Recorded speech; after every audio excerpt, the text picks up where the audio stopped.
नमस्कार मु असीमा Bharti Singh Nikhil Odisha lady matron संघ मयूरभंज सभानेत्री आजिकार आमर जो रैली आमे काढ़ीचु डीडब्ल्यू ऑफिस मयूरभंज ठारू आमर कलेक्टरेट जी कि आमर अथॉरिटी आमे तांको जरिया रे आमर ओडिशा सरकार को एवं आपण आमर विभागीय अधिकारी को जनैबा पई चाहूचु जे आमे केते दुख एवं विषाद रे अछु।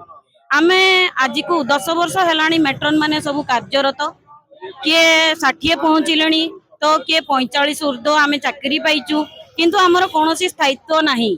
आमे चाहूचु टिके स्थायी होबा पई जहा फल रे कि आमर डिसएंगेजमेंट बंद होबो किंतु एथि प्रति सरकार कौन दृष्टि दौ नाहंती एवं आमको अन्याय भाव रे बहिष्कृत करूचंती।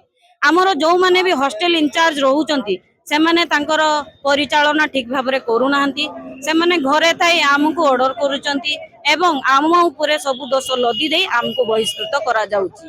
ग्राउंड लेवल रु आमे छुआ मानकर जत्न करूचु किंतु सेही भली भाव रे आमे सबु प्रकार सुविधा सुजोग आमे पाउनु। तेणु करी आमर निवेदन सरकार आमर गुहारी टिके सुनंतु एवं एथि प्रति टिके ध्यान दियंतु। धन्यवाद।